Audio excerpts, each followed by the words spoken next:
you draw up a trust, and then years later you buy some expensive jewelry, or you buy a second home, or you buy an RV. You've got to update the trust to put all this stuff in there.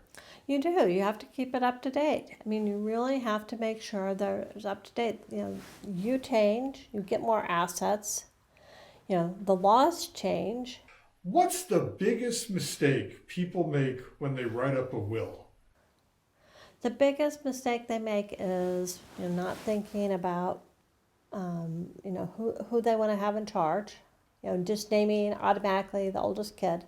The funniest one I ever saw was one that came to me, and they named the son. She'd been told that name your oldest child. Her son had been in and out of jail for years. He was, had troubles with drugs. He was in jail when she died, and he was tried to act. He had a jailhouse lawyer, and he actually filed the probate from jail because it was the oldest kid. So it's a big mistake. The other thing is having a will when you need a living trust.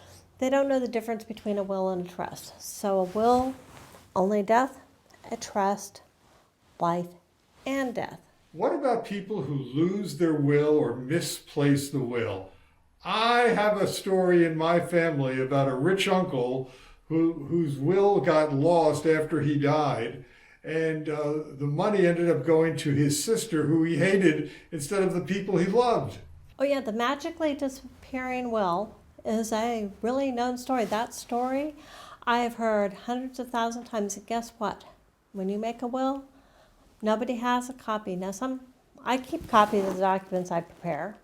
In the old days, lawyers used to keep all their originals. They had big storage rooms.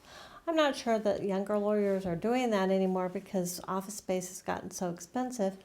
But even so, who would know which lawyer had the will? There's no database. There's no way to know.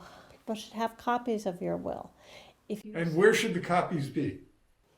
Well, I usually make sure that when I do an estate planning document, I usually ask my clients for permission. They have to give permission. I usually make sure that their family needs it. If we're disinheriting somebody specific, then I make sure that the person that we don't want to get it doesn't have access to it. That maybe the will is kept with the person we want to get the property. So if we have a sister and she's our only heir, but we want it to go to our nieces and nephews. So by law, she would be there. Maybe we give it to the responsible nephew. He has all our original documents. We pass away, he has them. Not, so they can't magically disappear. We have to think, where would we put them?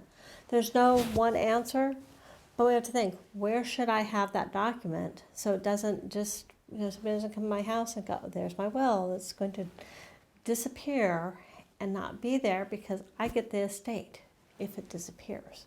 There's some hanky-panky going on with wills, is what you're telling me. There's lots of hanky-panky, yep.